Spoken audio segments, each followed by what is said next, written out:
Apa mekik ngomong ngekik bukan itu diftong bukan ngomong apa kau aduh astaga bro kau ngomong aja nggak jelas nggak beraturan bro apa kau bisa bantu semua nggak oke silakan teman-teman cukup ini kita cari udah dapat mereka udah naik itu turun saja jangan permalukan Zuma ya walabu udah panggil aja gurundanya kemari.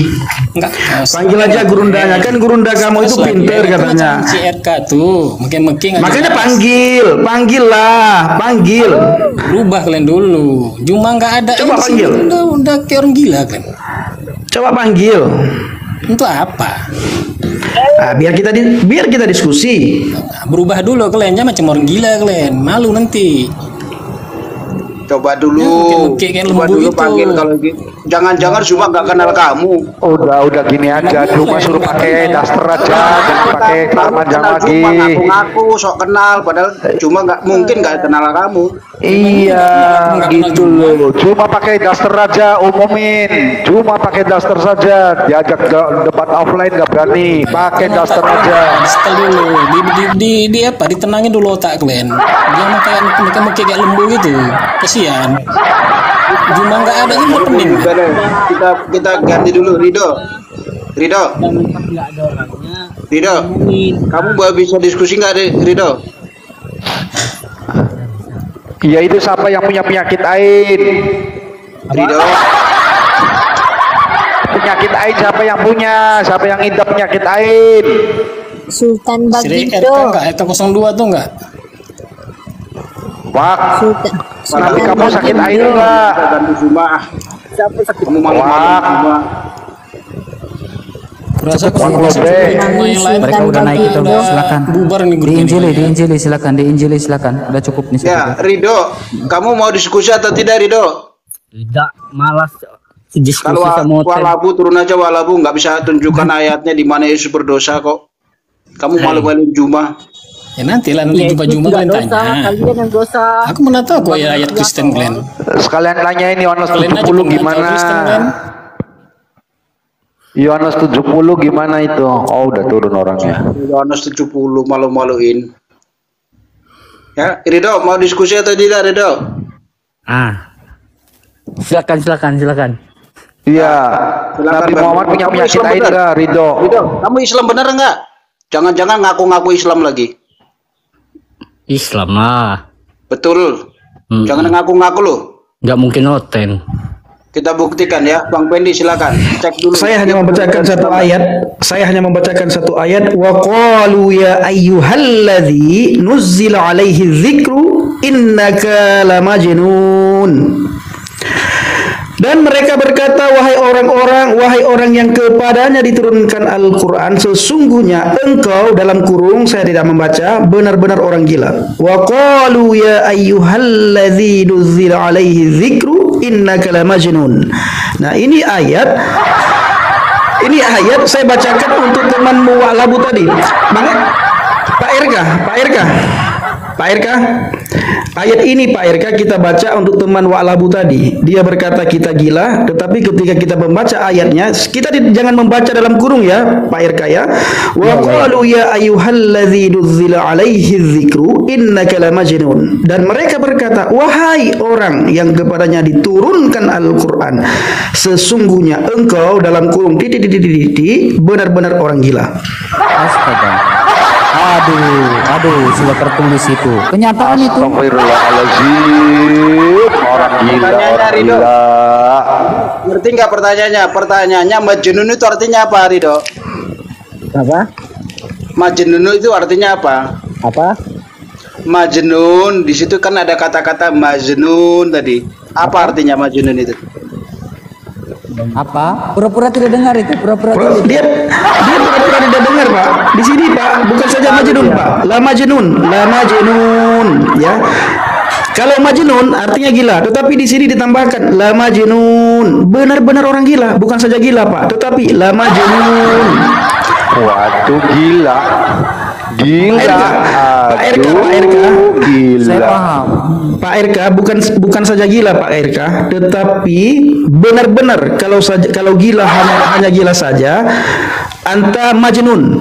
Pak RK gila. Lalu Pak RK bilang ke saya, Anta la majnun Effendi, engkau benar-benar orang gila.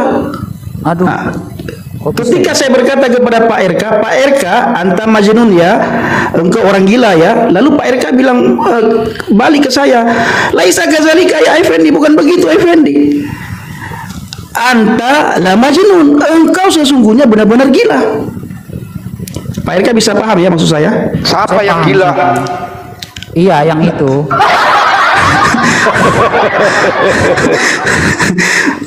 Ayat yang besok kita bawa, tapi ada tarikan-tarikan, itu ada penegasan tajwid-tajwidnya itu.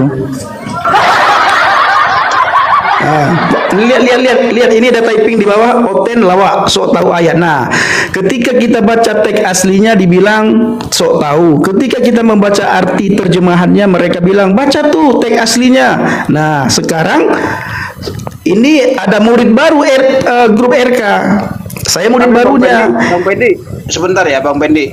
Jangan kalau baca, jangan terlalu fase banget sehingga mereka berani naik gitu loh. Jangan fase-fase. Oh iya, pura-pura bingung gitu. Ayo, pura-pura bingung Bang Effendi, biar mereka naik. Siap. Ya, Bang Simbanan. Silakan Simbanan.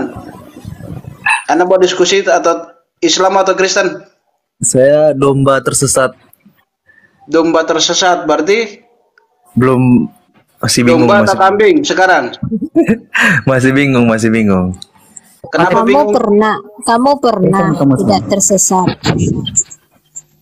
Pada intinya kamu KTP Kristen atau Muslim, bro? Saya mengasihi kamu. Saya Muslim.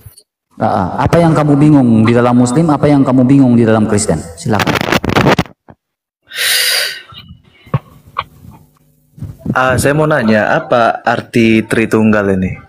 Di dalam Alkitab, Tritunggal, kamu jangan terjebak dengan metode. Kalau orang Kristen ditanya Tritunggal, itu sudah paham. Saya sering ngomong itu, tetapi kamu menanyakan, siapa Yesus Kristus? Boleh nggak kamu nanya gitu? Siapa Yesus Kristus? Supaya kamu paham apa itu Tritunggal.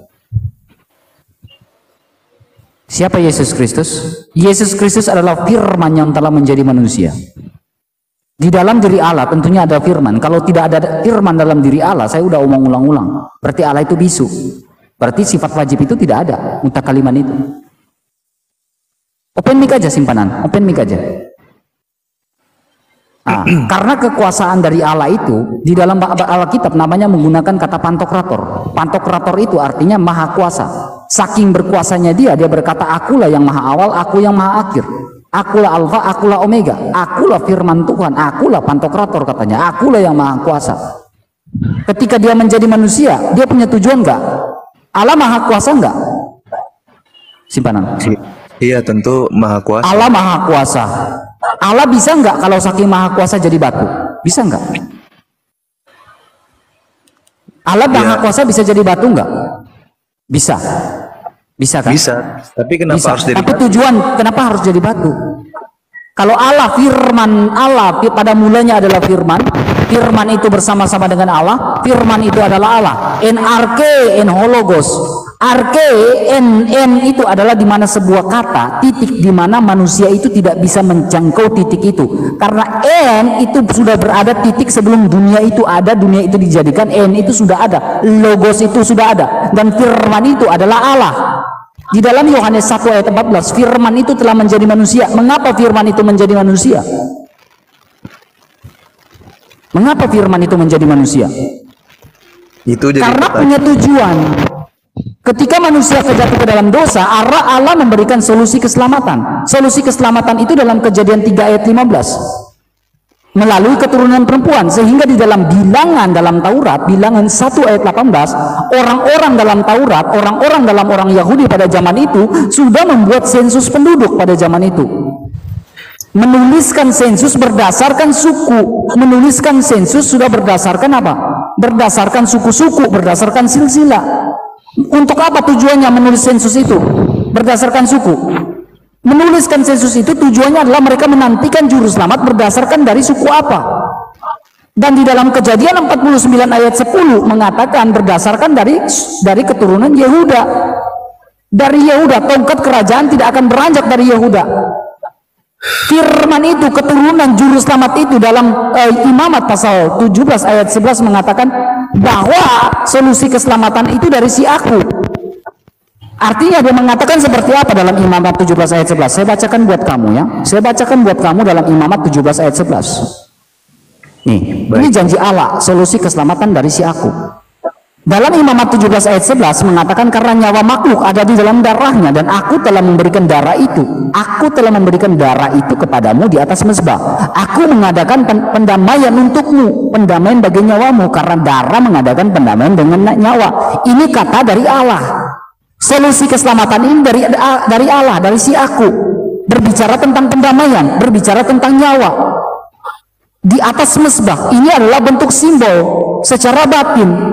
Kalau secara hakikatnya, secara zahirnya adalah ketika saya rumutkan latar belakangnya. Ketika di atas Gunung Moria, Abraham dengan Ishak pada zaman itu, di atas Gunung Moria itu mengatakan seperti apa di atas Gunung Moria? Ishak bertanya, di manakah? Ini api kayu sudah ada. Dalam Kejadian pasal 22 ayat yang ke-10. Ayah, ini kayu dengan api sudah ada, tetapi kurban pendamaiannya itu belum ada. Dia menanyakan, di manakah kurban itu? Abraham menjawab, anakku, Allah lah yang menyediakan kurban itu. Ketika dia ingin menyembelih Ishak, dia berkata seperti apa? Dia berkata seperti ini, itulah domba yang sudah disediakan oleh Allah. Ishak bertanya, di manakah domba itu? Dalam Yohanes 1 ayat 29 secara zahir, secara hakikatnya mengatakan, inilah anak domba Allah yang merujuk secara alegorikal kepada Yesus Kristus. Jadi apa tujuannya firman itu telah menjadi manusia? Karena manusia sudah jatuh ke dalam dosa dan hilang kemuliaan Allah. Manusia mengalami kematian, kematian secara kekal. Manusia mengalami kematian secara apa? Secara sosial. Manusia mengalami kematian secara jasmani. Sehingga Allah menginginkan manusia untuk hidup bersama-sama dengan dia. Sehingga Allah menjanjikan juru selamat. Makanya di dalam Kejadian pasal 14 ayat 18, di situ ada sebuah peraturan dalam aturan Melkisedek mengatakan apa? Melkisedek imam itu membawa roti dan anggur. Perjamuan Tuhan, perjamuan kudus itu sudah ada dalam perjanjian dalam Taurat. Maksudnya roti anggur itu apa secara simbol dan secara hakikat? Secara hakikat itu Yesus berkata, akulah roti kehidupan yang turun dari surga. Roti anggur itu melambangkan apa?